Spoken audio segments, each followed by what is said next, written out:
Welcome, folks. I'm Jabby Koei, joined by Sintel Koei.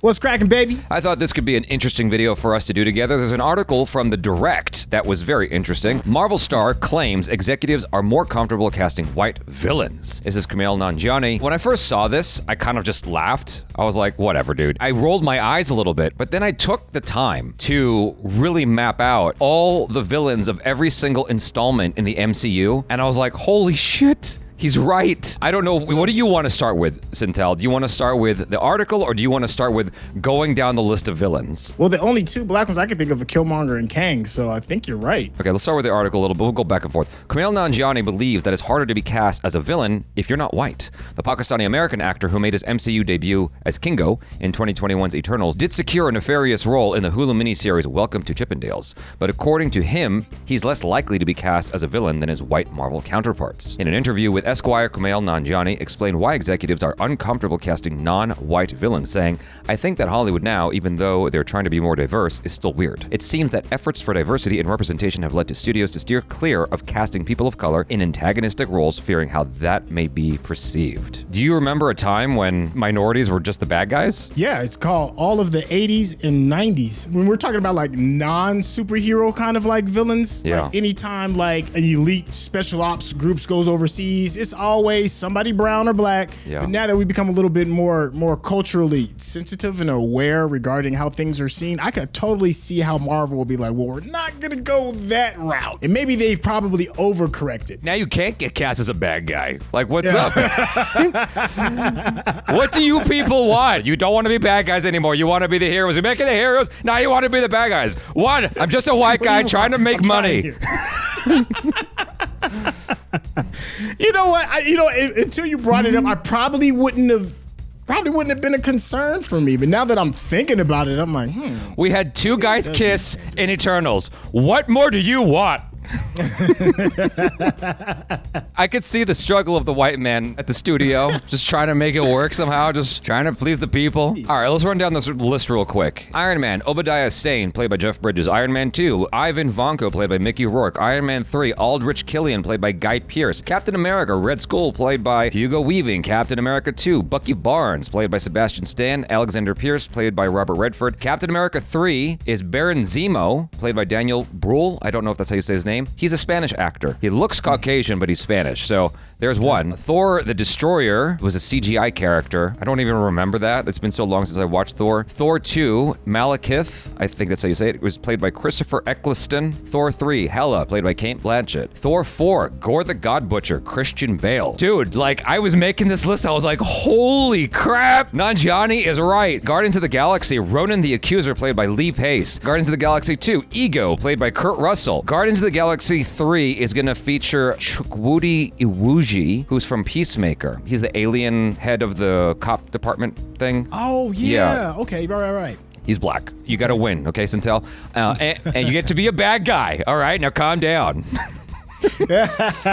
Ant-Man 1, Darren Cross, played by Corey Stoll. He's white. Ant-Man 2, Ghost, played by Hannah John Kamen. She's Norwegian and Nigerian. Beautiful, beautiful actress. Half minority, half not. When you look at her, you probably see a minority, like me. You don't see white when you look at me. you see like white mixed with something. That's what I was told by a Mexican guy in high school. Something in you know. Yeah. Ant-Man 3, Kang, played by Jonathan Majors. I think he's white. No. He's very, very white. I know. He's chocolate. He's chocolate as me. He's very, very, very clearly black. Doctor Strange, Dormammu is played by Benedict Cumberbatch. I forgot, what's his name? Mads Mikkelsen, is that the guy? The German actor? Yeah, Mads Mikkelsen. Danish, not German. He was in Doctor Strange as well. And Doctor Strange 2 is played by Scarlet Witch, Elizabeth Olsen. Black Panther, you mentioned, Killmonger. Black Panther 2 is Talokan, played by Huerta Mejia. Black Widow, Taskmaster is Olga Kurilenko, and Dreykov is played by Ray Winston. Shang-Chi, Wenwu is played by Tony Leung. You know what I just thought about? There is one more black one, kind of, when we're talking about Doctor Strange, right? In the second one in Multiverse of Madness. Oh, yeah. Chiwetel Ejiofor. Yeah. He's a villain. That's true. He was an antagonist for sure. Yeah, that's true. Eternals, Icarus is played by Richard Madden. I don't know what kind of white that is. I couldn't hear him. I couldn't understand him for half the movie. Ariel-Dean. I don't understand why you won't just listen to the people who put us here. I'm glad you all have to share this madness with me, with this man. Captain Marvel, Supreme Intelligence. She was played by white people in the movie, basically, but Supreme Intelligence is just, you know, we never actually see the actual Supreme Intelligence. Yon-Rogg is played by Jude Law. Avengers, Loki is played by Tom Hiddleston. Avengers 2, Ultron is played by James Spader. Avengers 3 and 4 is Thanos, played by Josh Brolin. Dude, it's like, damn. It's a lot. Damn. They got it on lock. They got the villain section on lock. I couldn't believe it, dude. When I was making the list, I was like, there's no way. According to Nanjiani, not casting non-white actors in villainous roles is just as limiting as anything else. I want to play more bad guys. Just can't make you happy. Just can't make you happy. You know, you don't really hear that a lot of times. Or like, I just want to be a bad guy. I just want to be a bad guy. You know, I kind of respect It's funny you say that because just the other day when I was covering Giancarlo Esposito, who played Gus Fring, one of the most famous villains ever, he's like, I want to play a good guy. I would like to play a good guy.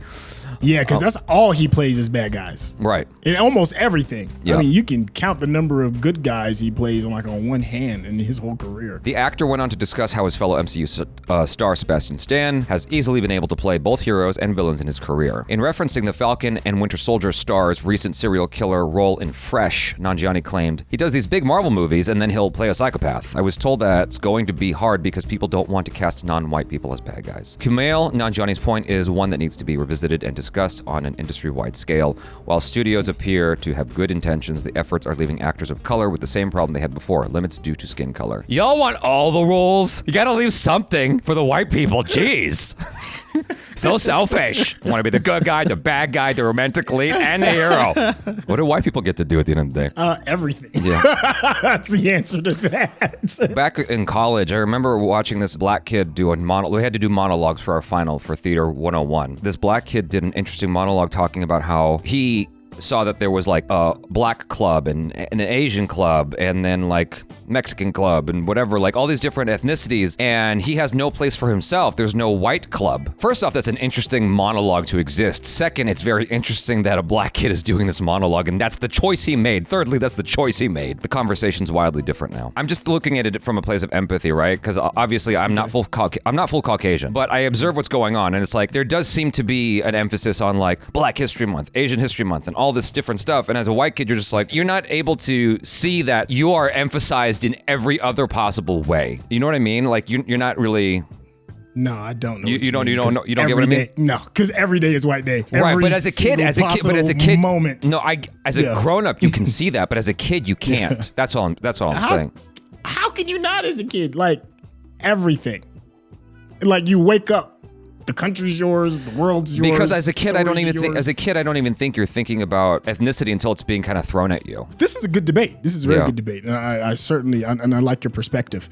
But for me, as a young kid growing up, I very rarely saw things that looked like me that was in a positive light. I was either gangster or sometimes I was a soldier. You know, I wasn't. You know, people that look at me weren't the philosophers when I was a kid. Obviously, this has changed now. You know, there's a lot of more space for people that look like me to have more than just stereotypical roles. Everything is white. You said there was no philosophers that looked like you? There is nobody more famous than the man himself, Jesus Christ. And y'all keep arguing. Keep arguing. Yo, man, props to you for that, though. Y'all keep arguing that he's black. I'm like, all right. But he's not portrayed as black everywhere that you see. Y'all can shut the funk up now. Yo, that's a good argument, though. I'm with you on that. That's good. I humbly bow out on that one. When I hear people be like, well, why isn't there a white club? There is. You're in it. It's happening right now, and I'm having to watch your membership and stuff like that. So if there's a black club, there is a community there. There's an organization of community there. Like, let's get together and celebrate our blackness. Let's get together and celebrate our Asianness. Like, there's a community there. Whereas white people kind of lack community in that regard, especially today. Because if you ask any white person, what's your ethnicity? You know what they always say? What every white person says? Boring. White. I'm like, no, but what are you though? Like, you've got blood in you. Like, it comes from somewhere. Like, where does it come from? Right. Aren't you proud? White people aren't proud, especially today. White people are ashamed. Constantly ashamed, or they're racist. But the Eternal Star isn't the first Marvel actor to discuss both the progress and problems of studio diversity. Captain America New World Order's Anthony Mackie shared his opinion in the past, encouraging the studio to hire the best person for the job. I like Anthony Mackie a lot. I personally believe in hiring the best person for the job, generally speaking. I think this is the best philosophy, because I know someone, it's a lady, and she produced a project, and she went out of her way to only hire women for every single element. The crew member, down to the catering, to whatever. Everybody has to be a woman. And I was like, I get what you're doing. I say, just don't not hire women. But don't like go out of your way to hire women. It's like, don't turn down a person because she's got a vajayjay.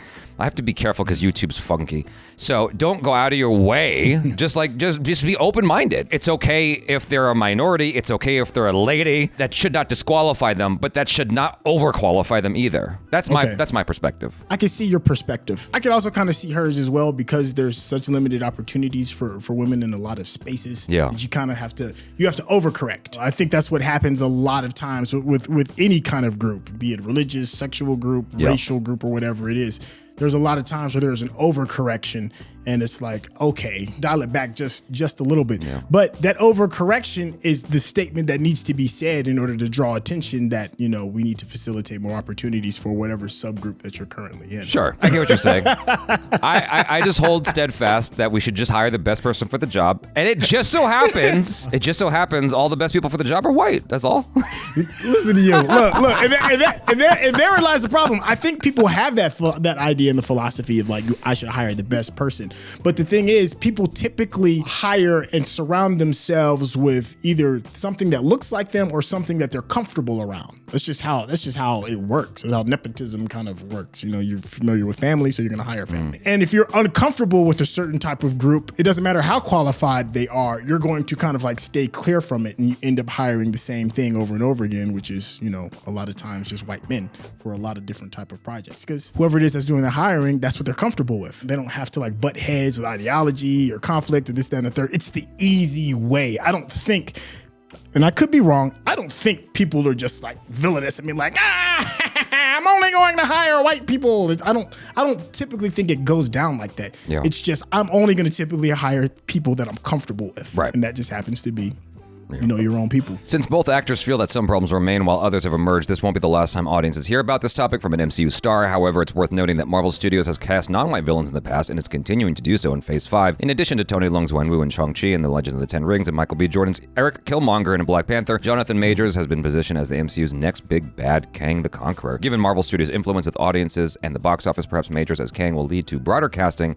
at other studios and those bad guy roles for Nanjiani. I'm rooting for him. I wouldn't mind seeing him as a bad guy, because I don't know if he's be believable as a bad guy. He said he had a project where he's like running a strip club, right? This new project he's working on. He's kind of like the pseudo bad guy. Don't know. So that'd be kind of interesting. So that's the other thing too, man. You gotta kind of look the part. Like Giancarlo looks the part. Giancarlo Esposito? Yeah, he looks like a bad guy. That's why they cast him all the time. That's why he's type. That's what the typecast is. You look a certain kind of way, so you're gonna get those kind of roles. What you trying to say? He looks like a bad guy. I just see a human being. I don't see color. Who's Giancarlo? Giancarlo is easily an easily cast bad guy. It's you got to look about him. It's just something about it. It's not racist. It's just you look evil, dude. What you mean by that? Would you go out of your to see him as a bad guy? Nanjiani? Yeah, Nanjiani. He was kind of they kind of messed it up. He was kind of a bad guy in the Star Wars show in Obi-Wan, but then they switched gears and he became good. And I'm like, I don't know why that happened. It was kind of random too. He just did. But then again, like he's just not believable as a bad guy based off of the previous work that I've seen. Maybe he's got another gear that I haven't seen as an artist that can show more of that. But he looks like a fun-loving guy. It looks like a guy that you crack jokes with and kick it. I like what he's saying here. I like what he's pointing out. And he's never been quiet about that kind of thing. He's always been quick to point it out. I think that's it. So, you guys, thanks so much for hanging out. Let us know your feelings about this in the comments below. Do you think all the best people for the job are white? Because I think so. Just joking. I'm not co-signing that assholeness, but it is funny as hell. White. All I see is I'm the opposite of that Rolling Stone song. You know what I'm talking about? You don't know what I'm talking about? No. See, you're missing You got me out. on that one. You're missing out. All you listen to is hip hop. Come on, Trey. That's it. Come on, You know. Sintel. Damn you and your blackness. Also, all you listen to is Wu-Tang. Paint It Black is the song I'm talking about. Anyways, you guys, thanks so much for hanging out. Let us know your feelings in the comments below. I'm Jabby Kawai. This is... Hey, it's your boy Sintel. Peace out.